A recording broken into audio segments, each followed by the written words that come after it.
दर्शक महानुभावहरू नमस्कार। अमेरिकाको डीसी महानगर क्षेत्रबाट सञ्चालित अङ्कीय पत्रिका eNeplis.com मा सम्पूर्ण दर्शकहरूलाई हार्दिक अभिवादन गर्न चाहन्छौँ र म विजय थापा। आज यहाँहरूलाई हामी तपाईको स्वास्थ्य हाम्रो चासो साप्ताहिक कार्यक्रम अन्तर्गत मृगौला रोग विशेषज्ञ डाक्टर सुदीप घिमिरेसँग हामी यसैको सेरोफेरोबाट हामी कुराकानी गर्छौँ। सबैभन्दा पहिले डाक्टर साहबलाई हामी स्वागत गर्न चाहन्छौँ। डाक्टर साहब, यहाँलाई eNeplis-मा हार्दिक स्वागत छ। डाक्टर साहब नमस्कार। नमस्ते विजयजी। डाक्टर साहब सन्चै हुनुहुन्छ? सन्चै छ। अनि हजुरलाई के छ? हामी पनि सन्चै छौँ। पशुपतिनाथको कृपाले हामी स्वस्थ छौँ भन्नुपर्छ डाक्टर साहब।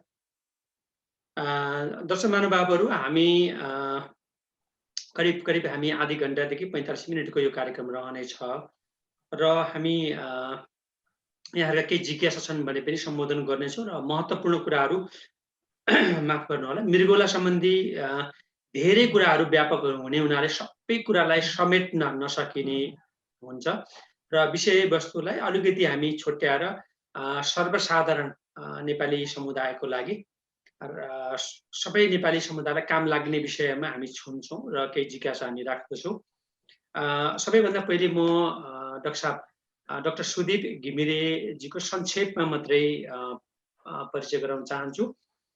पुर्खौली घर धर्मस्थली बालोजु नजिक रहेको र हाल चाहिँ काठमाडौँ नयाँ बजार भनिन्छ त्यहाँ बसोबास गर्दै आउनुभएका र सिद्धार्थ वनस्थलीमा अध्ययन गरी त्यसपछि पोखराको मणिपाल सिजन अस्पतालबाट MBBS गर्नुभएको छ र त्यसपछि न्युयोर्कको जेम्स जे पिटर्स भेटरन एफेयर्स मेडिकल सेन्टर जस्तै माउन्ट सिनाईसँग सम्बन्धित रहेको अस्पताल हो र त्यहाँबाट चाहिँ स्नातकोत्तर भन्छ नेपालीमा चाहिँ रेजिडेन्सी गर्नुभएको छ भने नेफ्रोलोजी फेलोसिप जस्तै मृगौला रोग सम्बन्धी चाहिँ तालिम डार्टमाउथ हिचकक मेडिकल सेन्टरबाट गर्नुभएको छ र डाक्टर साहबसँग हामी डाक्टर साहब चाहिँ यो भर्जिनियाको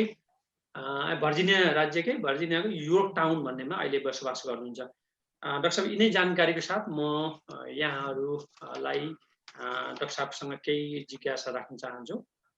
डाक्टर साहब, अब हामीले अघि भनिहाल्यौँ यो जिज्ञासा भनेको चाहिँ यो किडनीको बारेमा धेरै व्यापक रूपमा हामी छलफल गर्दाखेरि अलिकति व्यापक हुने भेग भन्छ नि अङ्ग्रेजीमा, त्यो हुने हुनाले सरल भाषामा हामीले होइन किडनी जसलाई मृगौला भनिन्छ, मृगौलाको चाहिँ आम मानिसले बुझ्ने गरी मृगौलाको चाहिँ मुख्य काम के हो डाक्टर साहब? हजुर विजयजी, धन्यवाद प्रश्नको लागि। सो मृगौलाले चाहिँ मानव शरीरमा धेरै कामहरू गर्दछन्। यसमा म महत्त्वपूर्ण 5-6 वटा मृगौलाले गर्ने कामहरू चाहिँ जानकारी गराउन चाहन्छु।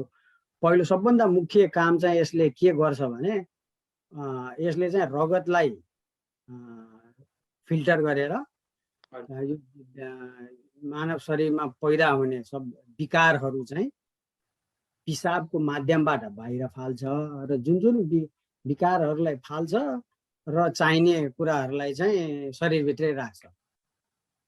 सो भन्दाखेरि सामान्यतया यसले चाहिँ रगतलाई शुद्ध राख्ने काम गर्छ फिल्टर गरेर। अर्को दोस्रो महत्त्वपूर्ण कुरा के हो भने यसले चाहिँ शरीरमा पानीको मात्रा मिलाउने काम गर्छ। जस्तै हामीलाई थाहा छ धेरै पानी खायौँ भने धेरै पिसाब आउँछ, थोरै पानी खायौँ भने पहेँलो अनि थोरै पिसाब आउँछ। त्यो किन भन्दा किडनीले चाहिँ शरीरमा पानीको मात्रा धेरै भयो भन्ने लाग्यो भने त्यो पानी पिसाबको रूपमा धेरै फाल्छ र शरीरमा चाहिँ पानीको मात्रा कम भएको भन्ने लाग्यो भने त्यो पानी बचाउनको लागि त्यो चाहिँ पहेँलो अलिक कन्सन्ट्रेटेड युरिन थोरै मात्रामा फाल्छ। यसको उद्देश्य चाहिँ के हो भने ताकि चाहिँ ब्लड प्रेसर चाहिँ नघटोस्। यसले चाहिँ सामान्यतया यसले चाहिँ ब्लडको भोल्युम चाहिँ नियन्त्रण गर्ने काम गर्छ त्यसरी। त्यसबाहेक अर्को महत्त्वपूर्ण अर्को कुरा के हो भने रगतमा चाहिँ हामी त्यसलाई pH भन्छौँ, अम्लीयपन शरीरमा चाहिँ तपाईलाई विभिन्न प्रक्रिया हुँदाखेरि खानेकुरा खाएर पचाएपछि त्यहाँ चाहिँ एसिड भन्छ जसले चाहिँ अम्लीयपन दिन्छ रगतमा, त्यो पीएच चाहिँ नियन्त्रण गर्ने काम गर्छ अर्को महत्त्वपूर्ण। अनि यसले अर्को चौथो काम के हो भने यसले चाहिँ ब्लड प्रेसर, उच्च रक्तचाप चाहिँ शरीरमा रक्तचापलाई पनि नियन्त्रण गर्नलाई महत्त्वपूर्ण भूमिका खेल्छ।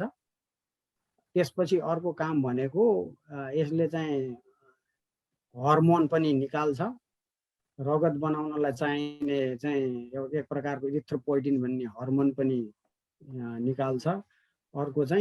अर्को हर्मोन चाहिँ जसलाई हामी रेनिन भन्छौँ त्यो पनि रक्तचाप चाहिँ नियन्त्रण गर्नलाई प्रयोग हुन्छ। यिनै हुन् सामान्य।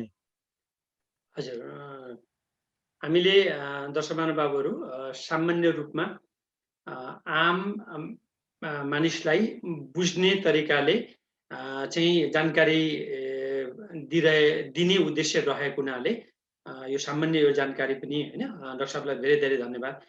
त्यसो भए नि यो हाम्रो मृगौला रोगको नि डाक्टर साहब यो अब सिधै अब हामी लक्षणमा जाउँ,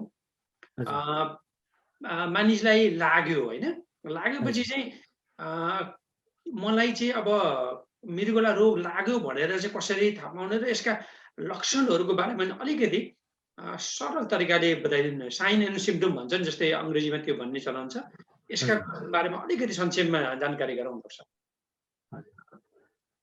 सो विजयजी, यो चाहिँ सबभन्दा महत्त्वपूर्ण र बुझ्नुपर्ने कुरा चाहिँ प्रश्न सोध्नुभयो, त्यसको लागि धन्यवाद। हजुर, किनभने यो हामीले चाहिँ यो मृगौला रोग चाहिँ एक प्रकारको साइलेन्ट किलर भन्छ नि। मानिसलाई मृगौला चाहिँ अन्तिम अवस्थामा फेल भएर अन्तिम अवस्थामा नपुगुन्जेलसम्म सुरुको अवस्थामा चाहिँ कुनै पनि लक्षणहरू नै देखिँदैन।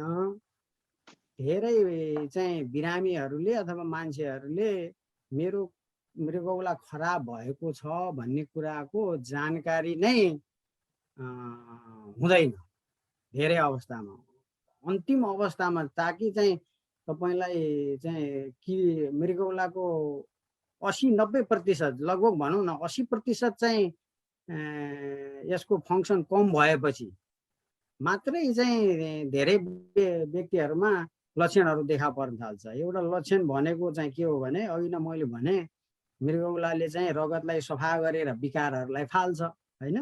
अब चाहिँ मृगौलाको चाहिँ समस्या चाहिँ धेरै भइसक्यो, मृगौला चाहिँ धेरै बिग्रिसकेको अवस्थामा त्यो विकारहरू चाहिँ त्यो जुन बाहिर फालिनुपर्ने केमिकलहरू विकारयुक्त पदार्थहरू जम्मा हुन थाल्छ। त्यसको कारणले अनि तपाईलाई वाक लाग्ने, खाना नरुच्ने, निन्द्रा नलाग्ने, एकदम आलस्य हुने, अनि खानाको चाहिँ स्वाद परिवर्तन हुने, जिउ छिलाउने, त्यस्तो समस्या हुन्छ। अनि चाहिँ अर्को महत्त्वपूर्ण मृगौलाले गर्ने काम भनेको पानीको मात्रा शरीरमा मिलाउने हो। अब मृगौला चाहिँ फेल भयो अथवा अन्तिम अवस्थामा पुगेको छ भने पानी चाहिँ नियन्त्रण गर्न सक्दैन। त्यही भएर मान्छेको शरीरमा बढी मात्रामा पानी जम्मा हुन्छ। त्यही भएर खुट्टा सुन्निने, जिउ फुल्ने, अनि सास फेर्न गाह्रो हुने, अनि छाती दुख्ने, अनि उच्च रक्तचाप बढ्ने अथवा उच्च रक्तचाप हुने, त्यस्तो हुन्छ। अनि त्यसो भयो भने यो हामीले मृगौला विफल भएको भनेको चाहिँ के हो भनेको अङ्ग्रेजीमा भन्छ नि किडनी फेलियर भयो भन्ने हुन्छ नि। मृगौला असफल अथवा विफल भएको भनेको चाहिँ के हो? मृगौला विफल भनेको के हो भने मृगौलाले सामान्यतया जे काम गर्न पर्थ्यो त्यो काम गर्न सकेन भने त्यसलाई फेल भयो भनेर भनिन्छ। जस्तै अघि नै मैले भने अनुसार मृगौलाले चाहिँ रगतलाई फिल्टर गरेर सफा राख्नु पर्ने, अब त्यो सफा राख्ने काम गर्न सकेन। रक्तचापलाई नियन्त्रण गर्न पर्ने, त्यो नियन्त्रण गर्न सकेन। त्यसबाहेक अघि भने जस्तै रगतको चाहिँ अम्लीयपन नियन्त्रण गर्न सकेन। त्यो अम्लीयपन नियन्त्रण भनेको ब्लड चाहिँ रगत चाहिँ बढी अम्लीय हुन भएन, ठिक्क मात्रामा हुनु पर्यो। अब चाहिँ त्यसले मृगौला फेल भएपछि ब्लड चाहिँ रगत चाहिँ बढी अम्लीयपन जम्मा हुँदै जान्छ हैन। अनि त्यसबाहेक अरू चाहिँ तपाईलाई क्याल्सियम भन्छन् नि, जुन तत्त्वहरू रगतमा हुन्छन्, क्याल्सियम, फस्फरस, यो चाहिँ तलमाथि हुन थाल्छ। अनि यो यहाँ चाहिँ एउटा चाहिँ थाइरोइड ग्ल्यान्डसँगै एउटा प्याराथाइरोइड ग्ल्यान्ड भन्ने हुन्छ, त्यसको हर्मोन बढ्न थाल्छ। हजुर, त्यस्तो चाहिँ समस्या देखिन्छ। हजुर सर, त्यसो भए नि अब यो त हैन, तपाईले हैन मृगौलाको काम भनेको आम मानिसले बुझ्ने गरे हिसाबले पनि भनिदिनु भयो हैन, लक्षणहरू पनि भनिदिनु भयो। भनेको मृगौला विफल भनेको के हो? त्यसो भए चाहिँ डाक्टर साहब, यो कारणहरू चाहिँ मृगौला रोग लाग्ने कारणहरू र किडनी भनेको कसरी चाहिँ विफल हुन्छ, यसैमा जोड दिनु न डाक्टर साहब, आम मानिसलाई बुझ्ने हिसाबले। यो किडनी चाहिँ फेलियर जुन विफल हुन्छ हैन, कारणहरू चाहिँ मृगौला रोग लाग्ने कारण हैन, यो कसरी हुन्छ, यो विषयमा अलिकति। हजुर हजुर, यो मृगौला चाहिँ रोगलाई सामान्यतया दुई प्रकारले चाहिँ हामीले बाँडेर हेर्छौँ। एउटा चाहिँ एक्युट चाहिँ किडनी फेलियर भन्छन् हैन, त्यो चाहिँ भनेको के हो भने हिजो अस्तिसम्म अथवा 1 महिना 1 हप्तासँग चाहिँ अगाडिसम्म चाहिँ मृगौलाले राम्रै काम गरिरहेको थियो हैन, मृगौलाले जे काम गर्नु पर्थ्यो त्यो गरिरहेको थियो। अब अहिले शरीरमा केही समस्या भयो अनि चाहिँ रगत जाँच्दाखेरि चाहिँ मृगौलाले काम नगरेको जस्तो देखियो। त्यो चाहिँ कसरी थाहा हुन्छ भन्दा उही रगत जाँच्ने, अनि त्यसमा जुन चाहिँ मृगौलाले रगत सफा गरेर जुन विकार फाल्न पर्थ्यो त्यो फाल्न सकेन, अनि त्यसको मात्रा बढिया देखिन्छ। त्यो चाहिँ एक प्रकारको फेलियर भयो। त्यो चाहिँ जुनसुकै कारणले पनि हुनसक्छ, जस्तै शरीरमा कुनै चाहिँ संक्रमण भयो, अब चाहिँ ब्लड प्रेसर चाहिँ रक्तचाप चाहिँ एकदमै कम भयो, हार्ट एट्याक भयो, यस्ता चाहिँ विविध कारणहरूले गर्दाखेरि हुन्छ। त्यो चाहिँ एक प्रकारको चाहिँ फेलियर भयो। अर्को सामान्यतया किडनी फेलियर भनेको लामो समय चाहिँ बिस्तारै चाहिँ किडनीमा बिस्तारै समस्या आएर किडनीले गर्नुपर्ने कामहरू बिस्तारै नगर्दै गएर अन्तिम अवस्थामा फेलियर असफल हुन्छ। त्यसको चाहिँ सबैभन्दा महत्त्वपूर्ण केही कारणहरू मध्ये एउटा चाहिँ डायबिटिस हो संसारभरि, र अमेरिकामा पनि सबैभन्दा पहिलो कारण चाहिँ डायबिटिस, मधुमेह हैन। त्यसपछि अर्को चाहिँ उच्च रक्तचाप है। यो चाहिँ सामान्यतया मृगौलाकै समस्या होइन।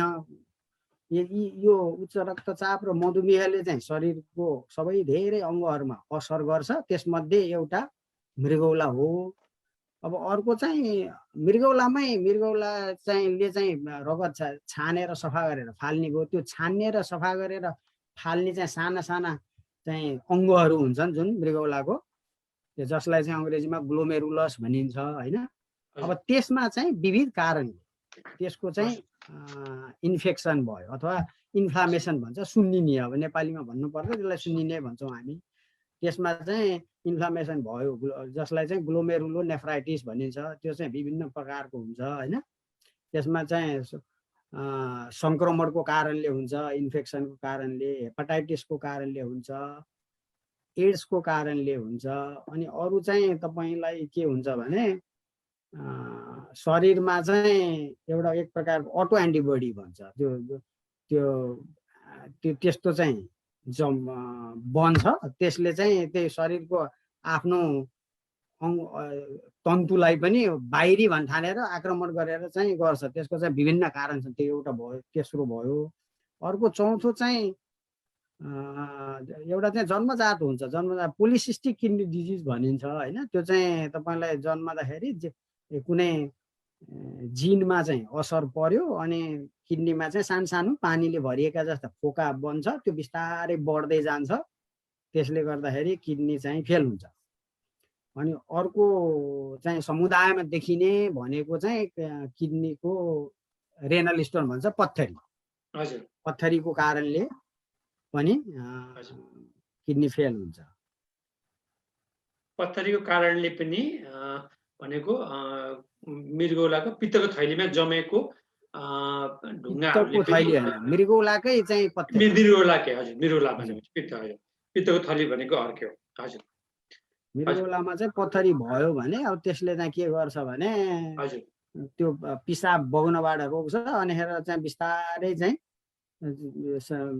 त्यो चाहिँ किडनीलाई चाहिँ असर पार्दै लगेर अन्तिममा त्यो भइरहेको खण्डमा त्यसले भनेको चाहिँ किडनी फेलियर गराउन सक्छ। हजुर सब यो अझै पछि आउन, म पनि आफू पनि एउटा पित्तको थैलीमा ढुङ्गा जमेको मैले पनि इतिहासमा शल्यक्रिया पनि गराएको त्यो विषयमा पछि आउँला। अब यो सबैभन्दा शरीरको सबै भागहरू त्यति नै महत्त्वपूर्ण हुन्छ, त्यति नै हामीले संवेदनशील हुन्छ होइन। त्यसो भयो नि किडनी खराब हुनबाट चाहिँ कसरी जोगाउने अथवा कसरी यसलाई चाहिँ बचाउने सबभन्दा महत्त्वपूर्ण अहिलेदेखि नै, जस्तै अमेरिकामा नेपाली समुदायहरू दोस्रो होइन पहिलो पुस्ताका मान्छेहरू आएका छन् होइन। अब नेपालमा यहाँ त अलिकति वार्षिक रूपमा चिकित्सक जाने होइन, बिमा पनि गराउने हुन्छ। नेपालमा त जबसम्म रोग लाग्दैन गराउने अवस्था पनि हुन्छ।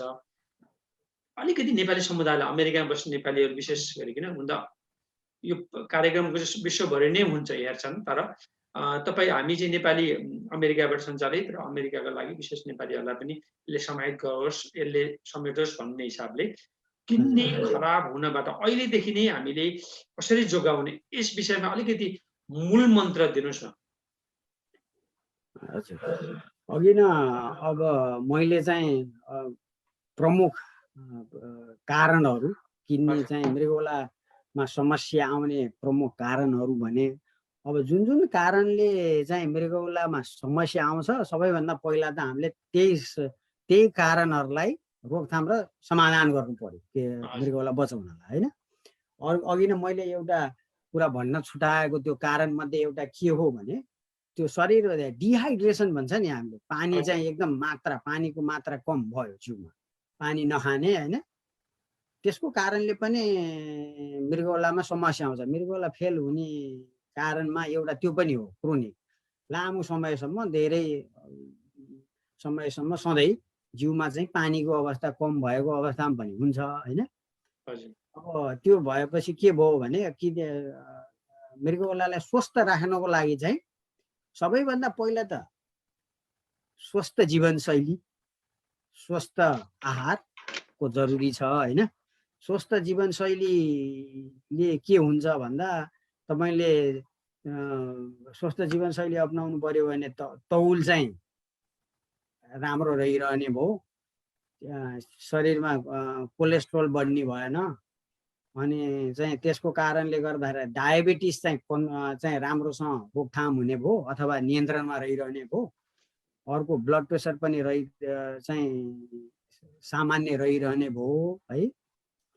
त्यही भएर स्वस्थ जीवनशैली चाहिँ महत्त्वपूर्ण कुरा भयो। त्यसमा चाहिँ अलि व्यायाम गर्ने, तौल घटाउने त्यो भयो एउटा। अर्को अब महत्त्वपूर्ण कारण अहिले मैले भने जस्तै मधुमेह हो। त्यही भएर मधुमेहलाई चाहिँ राम्रोसँग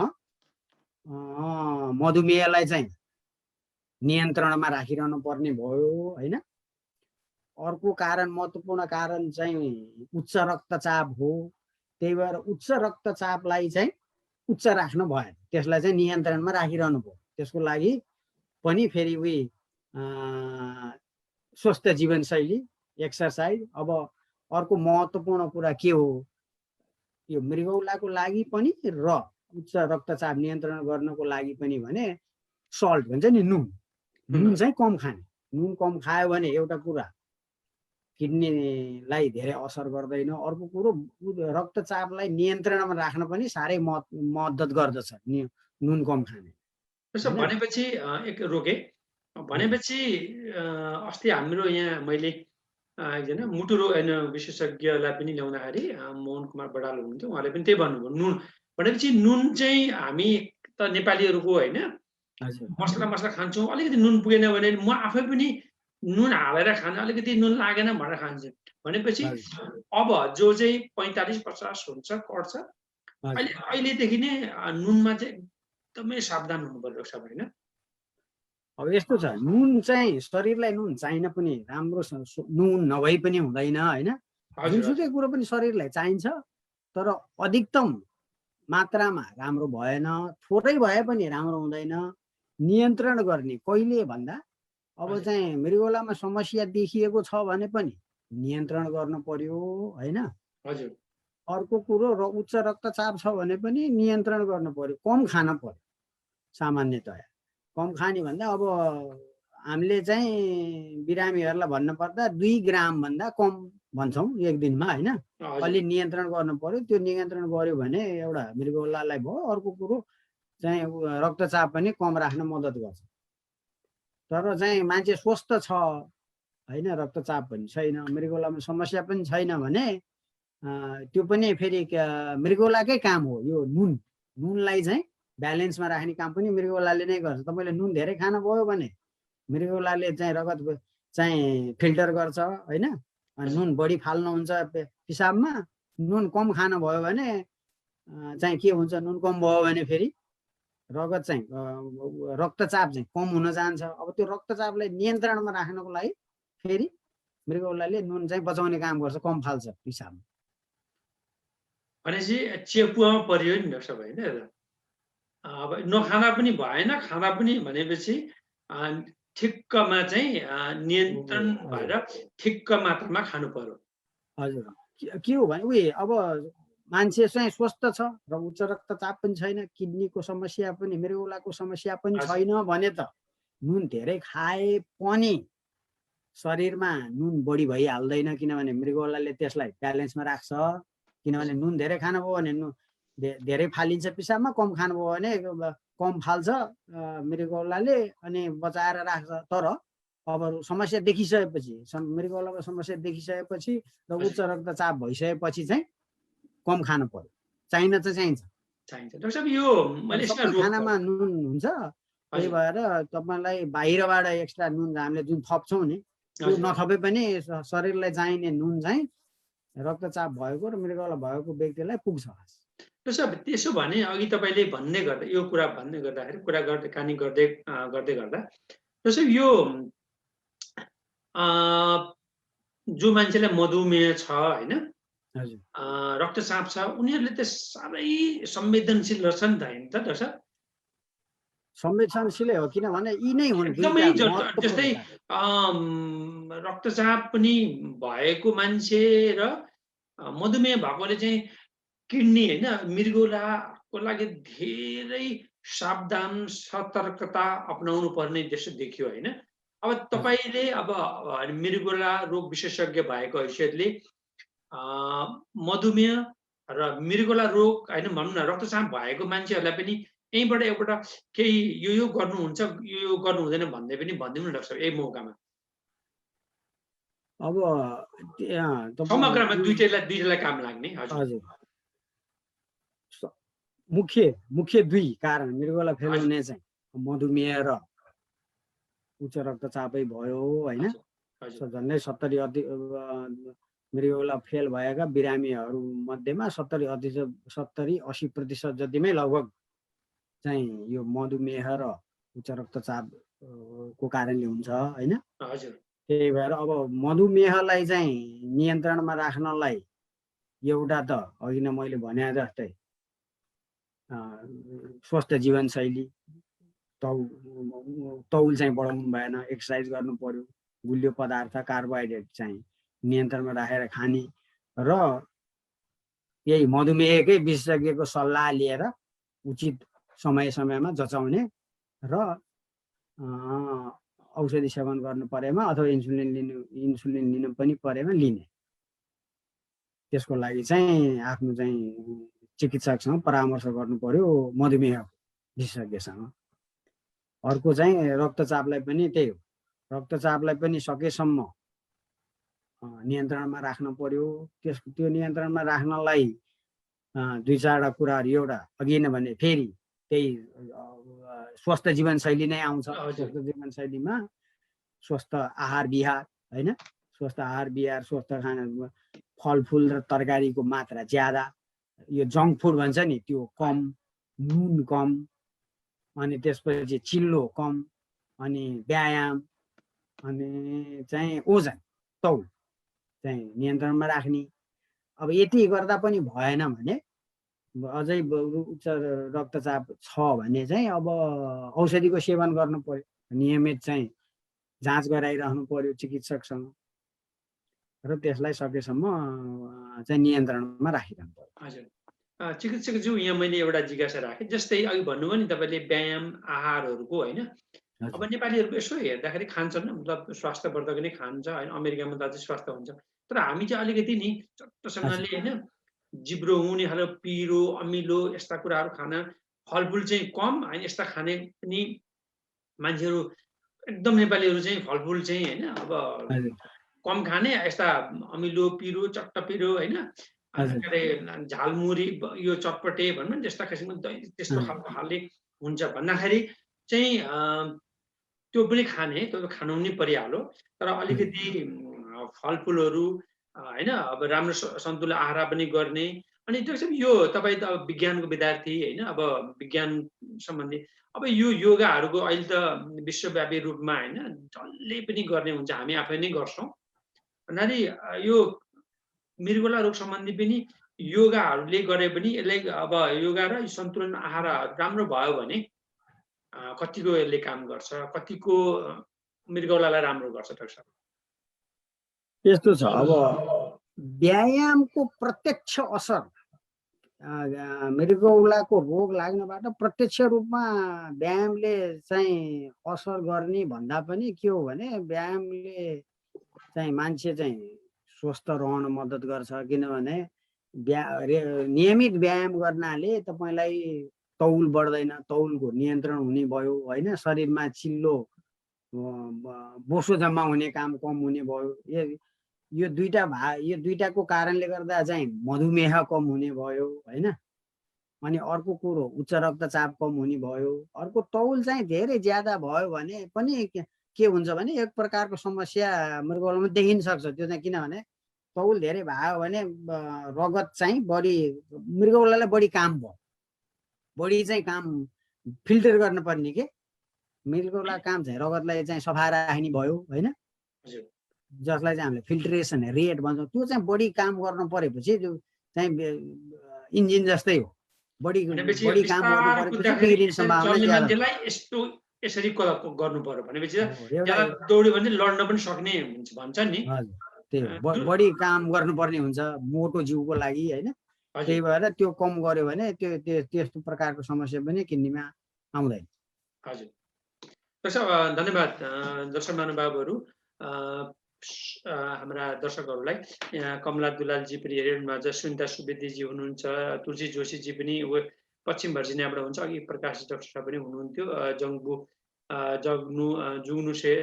गुरुङजी पनि हुनुहुन्छ, आयाम लामिछानेजी पनि हुनुहुन्छ, यहाँ आइरहनु भएको छ। त्यसर्थ अब हामीले नि किडनीमा सबैभन्दा नबुझेको कुरा किडनी अथवा मृगौलाको होइन बिरामी अथवा थाहा नहुने मान्छेलाई चाहिँ यो डायलासिस भन्ने शब्दहरू सुनिरहेको हुन्छ। त्यसलाई चाहिँ नेपालीमा चाहिँ अलिकति तपाईँहरूले पनि सुन्नुभएको छैन, छिन्न भन्छ प्रस्थापना अथवा अपोहन भन्दो रहेछ क्या त्यो नेपालीमा। त्यो अब त्यसलाई त्यसरी बुझ्दा चाहिँ अब अपोहन अथवा व्यवच्छिन्न प्रस्थापना भन्ने त्यो संस्कृतहरूले अथवा निकालेको कुराहरू, त्यो चाहिँ खालि जानकारीको लागि मैले गराएँ। त्यसैले यो अब नि हामी मृगौला रोग त भयो, जस्तै अहिले म जोडेँ नेपालमा पनि वर्तमान प्रधानमन्त्री पनि होइन जहिले पनि कहाँ जानुभयो भनेपछि डायलासिस गर्न जानुभयो होइन, केपी शर्मा ओली भन्नुहुन्छ होइन, 2 पल्ट प्रत्यारोपण पनि गराइसक्नुभयो होइन। यो अलिकति के हो र कति प्रकारको हुन्छ संक्षेपमा आम मानिसले बुझ्ने हिसाबले भनिदिनु न। हजुर, धन्यवाद। अब डायलाइसिस भनेको चाहिँ के हो भने जबसम्म मृगौलाले काम गरिराखे ठिक थियो तबसम्म त मृगौलाले रगत सफा गर्ने, पिसाब बनाएर विकारहरू फाल्ने, अनि अरू अघि नै मैले भने जे काम गर्नुपर्ने थियो त्यो गरिरहन्छ होइन। जब अब किडनीको चाहिँ 80-90% चाहिँ फङ्सन चाहिँ काम नलाग्ने हुँदै जान्छ र अन्तिम अवस्थामा पुग्छ, तब चाहिँ जे काम गर्नुपर्ने हो त्यो गर्दैन। अब त्यसलाई चाहिँ कुनै अर्को माध्यमले मेसिन प्रयोग गरेर किडनीले गर्नुपर्ने काम गराउने पद्धति त्यसलाई चाहिँ डायलाइसिस भनिन्छ। यसको मुख्य उद्देश्य चाहिँ के हो भने किडनीले चाहिँ फिल्टर गर्ने ब्लडलाई मेसिन अर्को कुनै पद्धति अपनाएर त्यो रगतलाई सफा गरेर विकार चाहिँ त्यसबाट झिकेर फाल्ने पद्धतिलाई चाहिँ डायलाइसिस भन्छन् होइन। त्यसमा चाहिँ डायलाइसिस सामान्यतया दुई प्रकारको हुन्छ, एउटा हिमोडायलाइसिस भन्छन् होइन, अर्को चाहिँ पेरिटोनियल डायलाइसिस हुन्छ। हिमोडायलाइसिस भनेको ब्लड भयो, डायलाइसिस भनेको चाहिँ पद्धति भयो, सफा गर्ने पद्धति भयो होइन। त्यसमा एउटा चाहिँ अब हिमोडायलाइसिस सबभन्दा प्रचलित चाहिँ अब हिमोडायलाइसिस हो। त्यसमा चाहिँ मेसिन हुन्छ एउटा, त्यहाँ चाहिँ कृत्रिम रूपले चाहिँ बनाइएको, अब त्यसलाई मृगौलाई भनौँ, मृगौलाले चाहिँ रगत छान्ने जे जस्तो चिज हुन्थ्यो त्यस्तै कृत्रिम रूपले बनाए चाहिँ एउटा फिल्टर हुन्छ। त्यो बिरामीको जिउबाट त्यो रगत झिक्ने, त्यो मेसिनमा पठाउने, अनि त्यो मेसिनले चाहिँ त्यो रगत सफा गर्छ, अनि त्यो सफा गरिया रगत चाहिँ बिरामीको शरीरमा फेरि पठाउने, अनि विकार चाहिँ त्यो मेसिनबाट बाहिर जाने भयो, त्यो चाहिँ हिमोडायलाइसिस भन्छ होइन।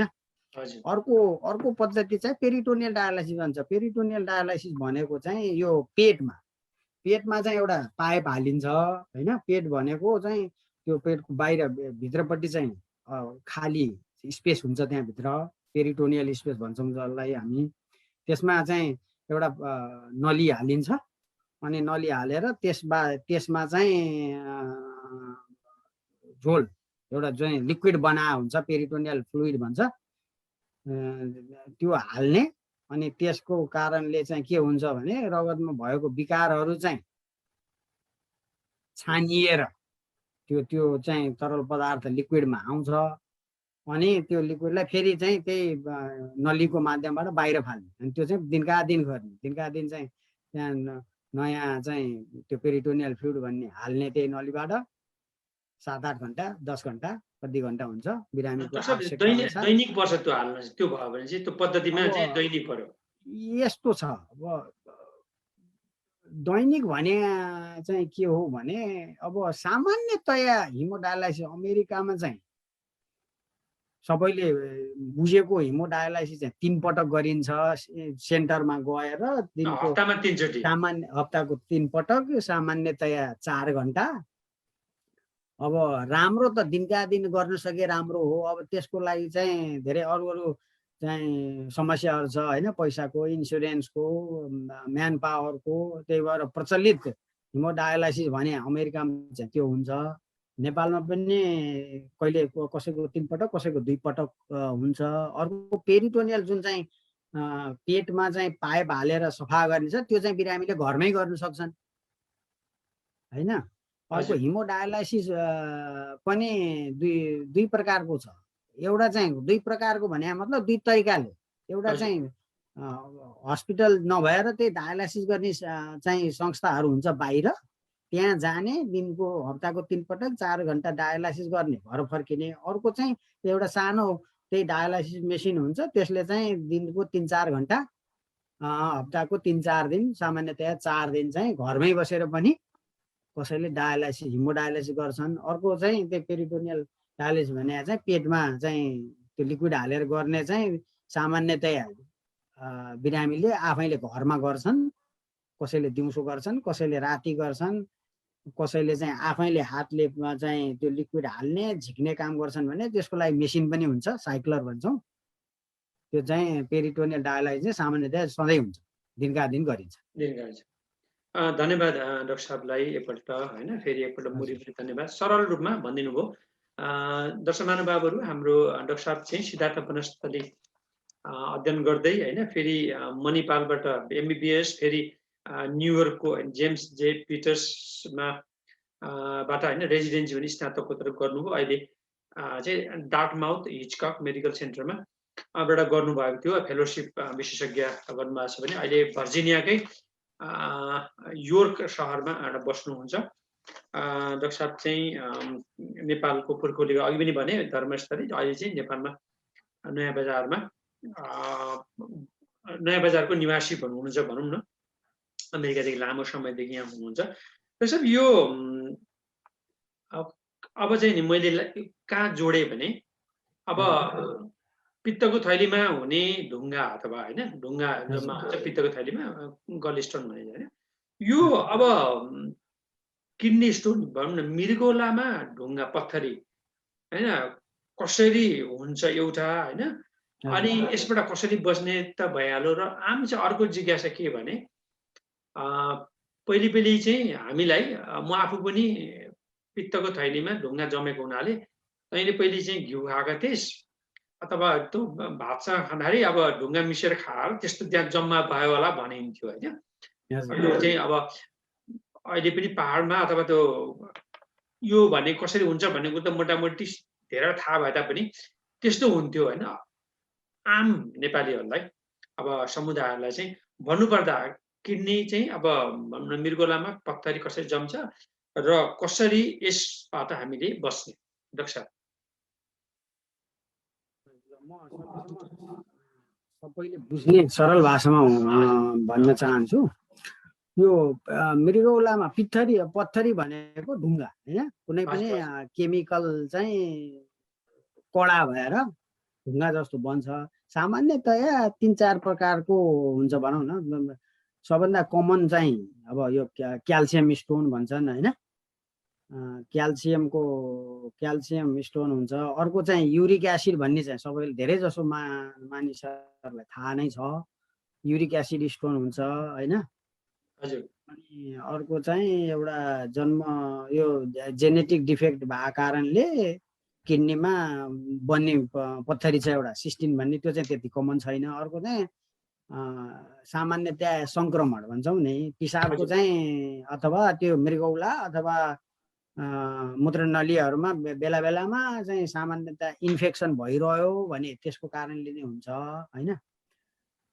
ती चाहिँ प्रकार भए 4 प्रकार।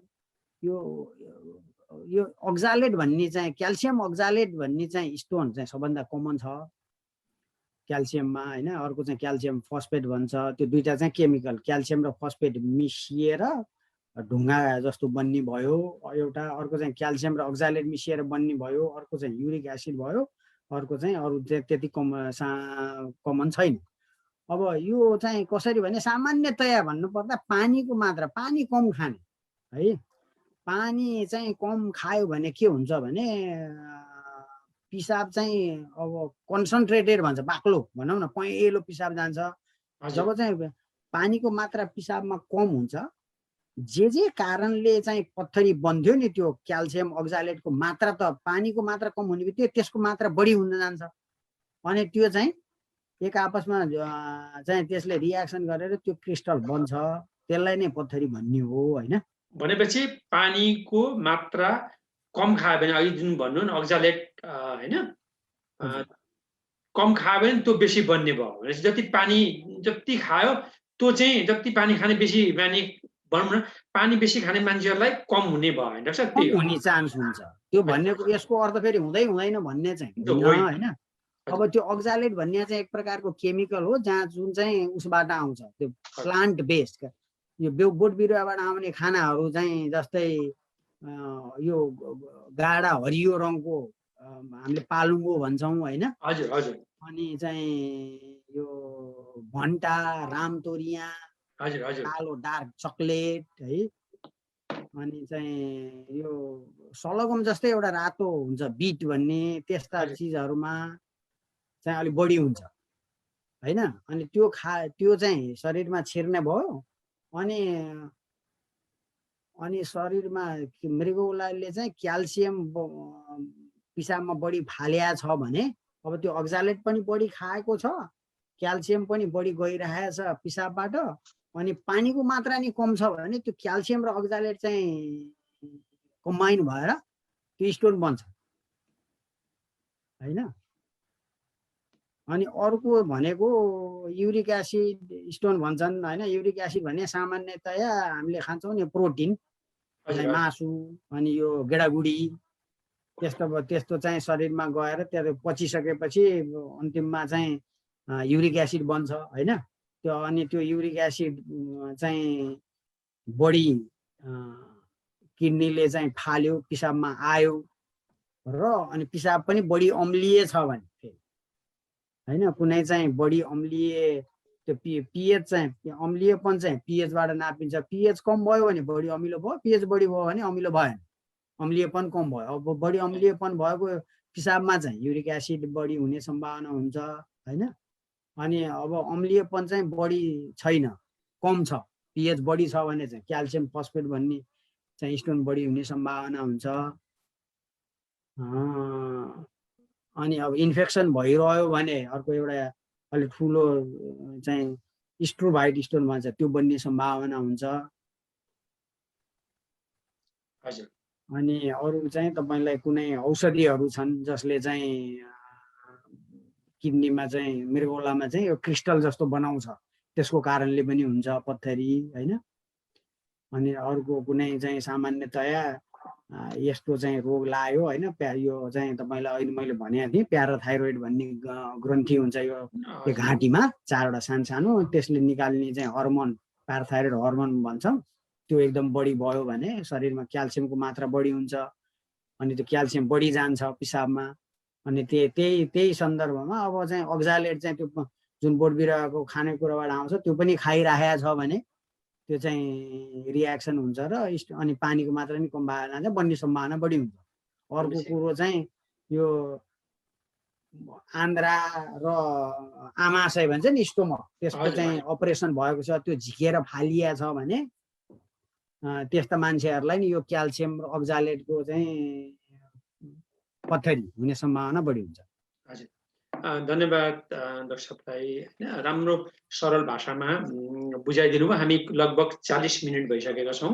दर्शक महानुभाव, हामी धेरै समय लिन्नौँ। डाक्टर साहब, यो अब नि यो भनौँ न मृगौला चाहिँ हैन विफल हुने मृगौलामा चाहिँ यो रोग लाग्ने भनेको चाहिँ कहिलेकाहीँ हामी एनसेट्स भन्छौँ नि डाक्टर साहब हैन। यो नेपालमा त के हुन्छ, अलिकति गयो है सिटामोल भयो, यहाँ चाहिँ टाइनोल अथवा त्यस्ता खान्छौँ, आइबुप्रोफेनहरू एकदम खाने सेवन हुन्छ, अलिकति जिउ दुखो पनि खाइहाल्ने पनि हुन्छ। यो बेसी खायो भने यसरीको लामो समयसम्म खायो भने पनि यो मृगौला रोगमा अलिकति मृगौला रोग बढ्ने अथवा विफल हुने अब यसलाई हुने भन्ने पनि छ के डाक्टर साहब, के हो यो? त्यो राम्रो प्रश्न गर्नुभयो, यो सही हो। अघि नै मैले चाहिँ त्यसमा भनिन, विभिन्न चाहिँ तपाईलाई हामी नेफ्रोटक्सिन भन्छौँ हैन। हामीले खाएका धेरै खानेकुराहरू पनि पचेर त्यहाँबाट विकार पनि जुन फालिन्छ नि, त्यसको मुख्य अङ्ग चाहिँ मृगौलै हो। अलिअलि चाहिँ सामान्यतया अनि जुनसुकै औषधि खान्छौँ, जुनसुकै चाहिँ मान्छेहरूले हर्बल सप्लिमेन्टहरू अरू केमिकलहरू जुन चाहिँ शरीरमा छिर्छ नि, त्यसलाई अन्तिममा शरीरबाट बाहिर फाल्ने माध्यम छ। जम्मा दुईटा मात्रै छ, एउटा चाहिँ मृगौला भयो, अर्को चाहिँ कलेजो भयो हैन। अनि सामान्यतया धेरै चाहिँ औषधिहरू चाहिँ मृगौलाले चाहिँ पिसाबको माध्यमबाट फाल्ने काम गर्छ। त्यो चाहिँ मेटाबोलाइज भएपछि बाँकी रहेका केमिकलहरू, त्यही भएर धेरै चाहिँ औषधिहरू जुन सामान्यतया हामीले अरू रोगको लागि सेवन गर्ने औषधिहरूले पनि मृगौलालाई कहिलेकाहीँ असर गर्छ। त्यसमध्ये सबैभन्दा कमन देखिएको चाहिँ यो दुख्दाखेरि खाने, जसलाई चाहिँ हामीले non steroidal anti inflammatory drug भन्छौँ। त्यसमध्ये सबैभन्दा कमन भनेको चाहिँ यो आइबुप्रोफेन, जसलाई मोट्रिन भनिन्छ, अर्को न्याप्रोक्सेन, एलिभ, एडभिल भन्ने छ। त्यस्तोले चाहिँ मृगौलालाई असर गर्छ। लामो समयसम्म यसको सेवन गर्यो भने पनि मृगौला फेल हुन सक्छ र मृगौला फेल हुने मध्ये एउटा कारण चाहिँ यो पनि हो। त्यसो यो सिटामोल जुन प्यारासिटामोलहरू जस्तै अमेरिकामा त यो होइन जहिले पनि त्यो अब यो कोरोना महामारीको समयमा अलिकति केही भयो पनि डाक्टर फाउसीले पनि भन्नुभयो त्यस्तो भयो भने सिटामोल आएन यस्तो लियो भन्ने हुन्छ। प्यारासिटामोलको भनौँ न को सेवनले पनि त्यो मृगौलामा विफल अथवा केही असर पर्ने सम्भावना हुन्छ हुँदैन? प्यारासिटामोल पनि ग्रुप चाहिँ त्यही एनएसएआइडीमै छ, तर प्यारासिटामोल भनेको जुन चाहिँ हामीले नेपालमा चाहिँ सिटामोलको रूपमा बेचिन्छ, यहाँ एसिटामिनोफेन भनिन्छ। त्यसको चाहिँ डाइरेक्ट इफेक्ट उचित मात्रामा खाएको खण्डमा त्यसले चाहिँ यो ब्रुफेनहरूले जस्तो किडनी फेल गराउँदैन। त्यसको पनि फेरि अत्याधिक मात्रामा खाएको खण्डमा चाहिँ अघि नै मैले भनेको थिएँ मृगौलाले चाहिँ अम्लीयपन चाहिँ नियन्त्रणमा राख्छ। यो ब्लड एउटा चाहिँ एसिडोसिस भन्छ जहाँ चाहिँ अम्लीयपन बढी हुन्छ रगतको, त्यो एउटा त्यति एकदम कमन कारण होइन। बढी एकदम धेरै खायो 3-4 ग्राम भन्दा पनि बढी 3-4 ग्राम भन्दा बढी सधैँ लामो समयसम्म खायो भने चाहिँ त्यो असर देखिन सक्छ मृगौलालाई नि गर्ला। तर सामान्य रूपमा दैनिक सेवन गर्ने प्यारासिटामोल 500, 1000, 1500 मिलिग्रामले खाँदैमा चाहिँ मृगौलालाई असर गरिहाल्दैन। हजुर सर, एउटा यहाँ जिज्ञासा भनेको तपाईँकै अब तपाईँ पनि घिमिरे यहाँजना परीक्षित घिमिरेजी भन्नु तपाईँ चिनेको हो कि होइन? उहाँले भन्नु डाक्टर साहबको नम्बर लिन मिल्छ, मेरो घर पनि धर्मस्थली नै हो भनेर उहाँले जिज्ञासा राख्नुभयो। परिस्थिति चाहिँ हुन्छ हामी उहाँको तपाईँ धर्मस्थलीको पुर्खौली घर भएको हुनाले जोडिन पनि खोज्नुभयो होइन? के अरे जुग्नु गुरुङजीले नमस्ते भन्नुभयो। यहाँ अर्को आफ्नो रिकी होइन बिक्की पौडेलजी भन्नेले चाहिँ हाम्रो उहाँ ओहायोमा हुनुहुन्छ नमस्ते भन्नुभयो। उहाँ प्राय इनेप्लिस गएर मेरो पनि नमस्ते बिक्कीजी। हजुर उहाँले हेरिरहनु भएको छ। थुप्रै यहाँ एउटा समूहमा जुप्पा पाए। डाक्टर साहब अब हामी लगभग हामी कार्यक्रमको अन्त्यमा छौँ, 45 मिनट जुन भइसक्यो। त्यसो भयो भने मृगौला र रक्तचापको सम्बन्ध के सम्बन्ध के होइन के सम्बन्ध छ त त्यसो भए सम्बन्धको बारेमा अलिकति, किनभने हामी दर्शक महानुभावहरू हामी अलिकति यो मृगौला सम्बन्धीको चाहिँ यो कोरोनापट्टि गएनौँ, किनभने यो धेरैसम्म हामीले जिज्ञासा उठाएको सवालहरू हो होइन? त्यसमा नभइकन हामी अलिकति यो मृगौला र रक्तचाप होइन ब्लड प्रेसरको सम्बन्धमा बारेमा अलिकति संक्षेपमा जानकारी गराइदिनुहोस्। यस्तो छ, अब अघि न मैले चाहिँ भनिहालेँ मृगौला फेल हुने प्रमुख कारण मध्येको एउटा चाहिँ उच्च रक्तचाप भयो होइन? उच्च रक्तचाप लामो समयसम्म भइरह्यो, यसलाई नियन्त्रणमा राखिएन भने पनि मृगौलाको समस्या आउँछ है। अन्तिममा गएर मृगौलाले कामै गर्न छोड्छ, मृगौला फेल भएर डायलाइसिसमा जाने सम्भावना पनि हुन्छ लामो समयसम्म उच्च रक्तचाप नियन्त्रण गरिएन भने। एउटा अर्को कुरो चाहिँ के हो भने किडनी विविध कारणले गर्दाखेरि किडनीमा समस्या आयो होइन? किडनीको रोगको कारणले पनि ब्लड प्रेसर अथवा उच्च रक्तचाप देखिन्छ है। र सामान्यतया यो रक्तचाप नियन्त्रण गर्ने प्रमुख भूमिका चाहिँ किडनीले नै निभाउँछ। किन भन्दा एउटा त किडनीले चाहिँ शरीरमा नुनको मात्रा पनि नियन्त्रण गर्ने भयो। नुनको चाहिँ महत्त्वपूर्ण भूमिका हुन्छ रक्तचाप नियन्त्रण गर्नमा होइन? बढी नुन भयो भने बढी रक्तचाप बढी हुने भयो। अर्को पानीको मात्रा पनि मृगौलाले नै नियन्त्रण गर्छ शरीरमा है। त्यस भएको कारणले नि यसको महत्त्वपूर्ण भूमिका छ। अर्को चाहिँ अघि न मैले सायद भने होला, रेनिन भन्ने एउटा चाहिँ हर्मोन हुन्छ जुन चाहिँ मृगौलाले नै बनाउँछ।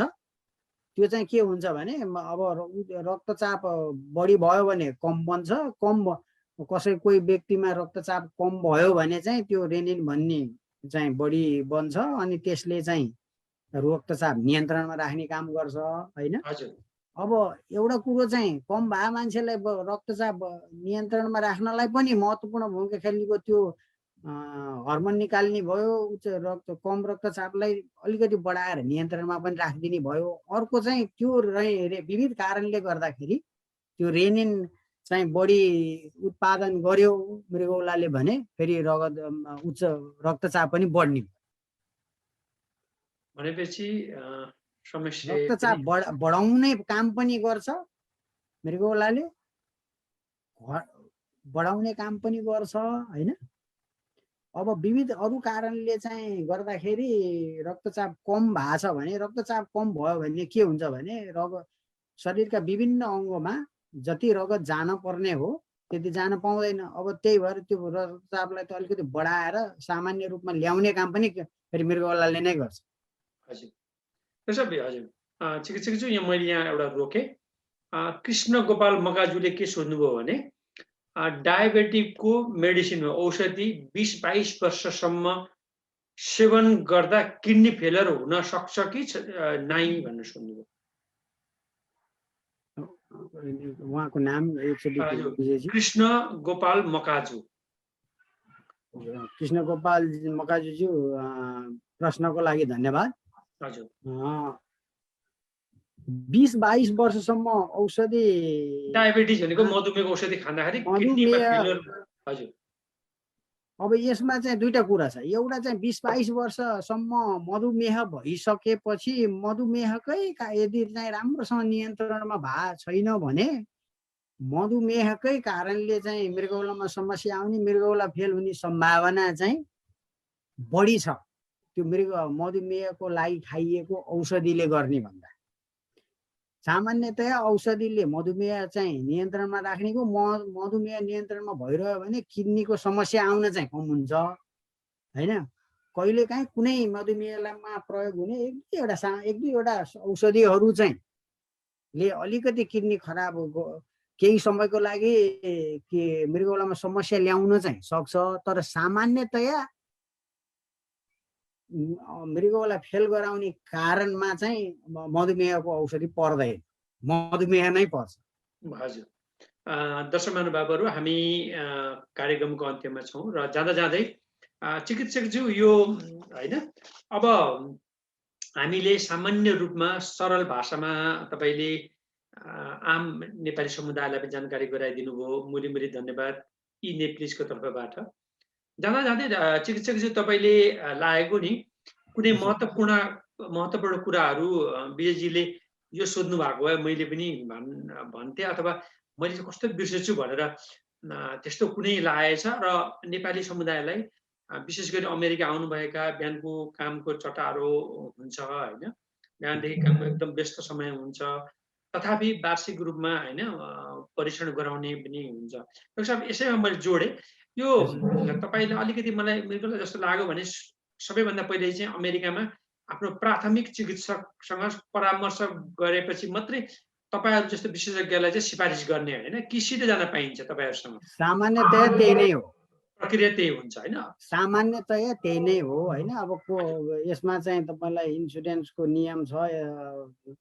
अब कुनै चाहिँ इन्स्योरेन्समा पनि भर पर्छ। त्यो डाइरेक्ट चाहिँ विशेषज्ञलाई को अफिसमा सम्पर्क गरेर पनि अपोइन्टमेन्ट लिन नपाइने त होइन।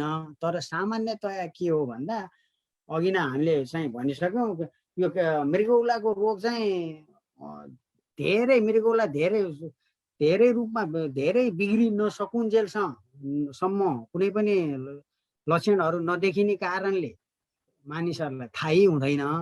त्यही भएर सामान्यतया कहाँबाट पत्ता लाग्छ भन्दा रेगुलर चाहिँ आफ्नो प्राइमरी चाहिँ चिकित्सकसँग जचाउँदाखेरि रगत जाँचिन्छ। त्यो रगतमा चाहिँ जुन विकार मैले अघि नै भने नि के उसले मृगौलाले फाल्ने त्यो क्रियाटिनिन को मात्रा बढ्या देखियो भने चाहिँ शङ्का हुन्छ कि ल अब यहाँ मृगौलालाई केही न केही कारणले असर गरेछ भनेर। अनि त्यसपछि चाहिँ प्राइमरी चिकित्सकको चाहिँ निर्णय बमोजिम सिफारिस गर्ने नगर्ने निर्णय बमोजिम नै सिफारिस हुन्छ। सामान्यतया चाहिँ प्रक्रिया त्यही नै हो। हजुर, यहाँ अनिता शर्माजीले सोध्नुभयो, डाक्टर साहब किडनी ट्रान्सप्लान्ट गर्नुपर्ने अवस्था कतिखेर आउँछ भन्नु? प्रश्नको लागि धन्यवाद अनिता शर्माज्यू। यो किडनी ट्रान्सप्लान्ट भनेको चाहिँ एउटा अर्को, अघि नै हामीले डायलाइसिसको चाहिँ कुरा गऱ्यौँ है। यो प्रश्न राखिदिएकोमा धन्यवाद, किनभने हामीले चाहिँ समयको अभावले गर्दाखेरि किडनी ट्रान्सप्लान्टको कुरा गर्ने पक्षमा थिएनौँ, योपालि थिएनौँ। तर पनि प्रश्नको लागि धन्यवाद, किनभने अब किडनी चाहिँ अन्तिम अवस्थामा पुग्यो, फेल भयो, काम गरेन भने दुईटा उपाय छ। एउटा त आर्टिफिसियल्ली मेसिन प्रयोग गरेर ब्लडलाई सफा गर्ने, जसलाई हिमोडायलाइसिस भनिन्छ। अर्को चाहिँ अब किडनी चाहिँ बिस्तारै फेल हुने क्रममा छ, यो चाहिँ पहिलाको अवस्थामा फर्किँदैन भन्ने लाग्यो भने, अथवा 20% जति किडनीको चाहिँ फङ्सन चाहिँ 20% जति बाँकी हुँदाखेरि चाहिँ यो जुन अस्पतालहरूमा चाहिँ ट्रान्सप्लान्ट गरिन्छ त्यहाँ सम्पर्क गर्ने, अनि डायलाइसिस सुरु गर्नुभन्दा पहिल्यै, किडनी चाहिँ अन्तिम अवस्थामा पुग्नुभन्दा पहिला मृगौला प्रत्यारोपण गरे पनि भयो होइन, अथवा डायलाइसिस सुरु गरिसकेपछि पनि मृगौला प्रत्यारोपण गर्न सकिन्छ। तर डायलाइसिस गर्नुको भन्दा मृगौला प्रत्यारोपण गरिसकेपछि आयु चाहिँ बढी बाँचिन्छ। बाँच्ने दर चाहिँ डायलाइसिसमा भन्दा किडनी चाहिँ प्रत्यारोपण गरिसकेपछि बढी छ। त्यही भएर किडनी प्रत्यारोपण गर्दा राम्रो, मिलेको अवस्थामा चाहिँ त्यो पनि एउटा उपचार जस्तै भयो किडनी फेलियर। हजुर डाक्टर साहब, अन्त्यमा केही शब्दहरू इने प्लिज मार्फत आफ्नो दर्शकहरूलाई होइन, पहिलोपल्ट लामो समयपछि यसरी प्रत्यक्ष पर्दामा होइन आउनुभयो, यहाँलाई फेरि धन्यवाद। विशेष गरिकन टेक्सासका होइन संक्रमण रोग विशेषज्ञ होइन डाक्टर प्रकाश श्रेष्ठजीलाई पनि धन्यवाद दिन चाहन्छु। डाक्टर प्रकाश श्रेष्ठ मार्फत चाहिँ डाक्टर हाम्रो सुदीप घिमिरेजी हामीसँग आउनुभयो। डाक्टर सुदीप श्रेष्ठ र होइन माफ गर्नु होला, डाक्टर प्रकाश श्रेष्ठ, सुदीप घिमिरे सिद्धार्थ वनस्थलीमा हाम्रो साथी पनि हुनुहुन्छ। र सब जाँदा जाँदै केही छोटोमा सन्देश अथवा सावधान अथवा हामी सतर्कता अपनाउनु पर्ने कुराहरू केही छन् भने भनिदिनु होला, अनि त्यसपछि हामी कार्यक्रम पूर्ण विराम गर्छौँ। 1 घण्टा करिब हुन आँटेछ। सामान्यतया अघि नै भने जस्तै स्वस्थ जीवनशैली, स्वस्थ आहार विहार है, नियमित व्यायाम, स्वस्थ आहार विहार, तौल नियन्त्रण, मधुमेह नियन्त्रण, उच्च रक्तचाप नियन्त्रण, नुन कम, त्यसपछि नियमित पानी सेवन ताकि शरीरमा पानीको मात्रा कम नहोस्। अर्को कुरो अघि नै भने जस्तै मृगौलालाई असर पार्ने औषधिहरू त धेरै छन्, त्यसमध्ये सबैभन्दा महत्त्वपूर्ण मानिएको NSAID भन्छौँ नदुख्ने औषधिहरू, त्यो जसलाई सबभन्दा प्रचलित सबैले थाहा पाएको चाहिँ आइबुप्रोफेन भन्छौँ, ब्रुफेन, मोट्रिन, त्यस्तो औषधि चाहिँ कम सेवन गर्ने र अरू सकेसम्म अरू औषधि खान परेमा पनि चिकित्सकको परामर्श लिएर मात्रै खाने। महत्त्वपूर्ण कुराहरू चाहिँ यिनै। हजुर, सबैले जाँदा जाँदै एउटा हामी जस्तो उमेरको भनौँ न, अब सामान्य मानिसले पानी चाहिँ दैनिक रूपमा कति खाने, त्यही मात्रै भनिदिउँ अन्तिममा। ठ्याक्कै यति भन्दा पनि जति चाहिँ शरीरबाट जति पानी नाश हुन्छ नि दिनको, हजुर, कम्तीमा त्यति चाहिँ पूर्ति हुनु पर्यो। पानी कसरी नाश हुन्छ भन्दा एउटा पिसाबमा नाश हुन्छ, अर्को दिशा गर्दा नाश हुन्छ, अर्को हामीले बोल्दाखेरि, सास फेर्दाखेरि र यो छालाबाट चाहिँ पसिनाको रूपमा जसलाई इन्सेन्सिबल लस हुन्छ त्यो लस हुन्छ। सामान्यतया अब मान्छेको तौल अनुसार, पानीको मात्रा अनुसार पिसाब चाहिँ फरक पर्छ।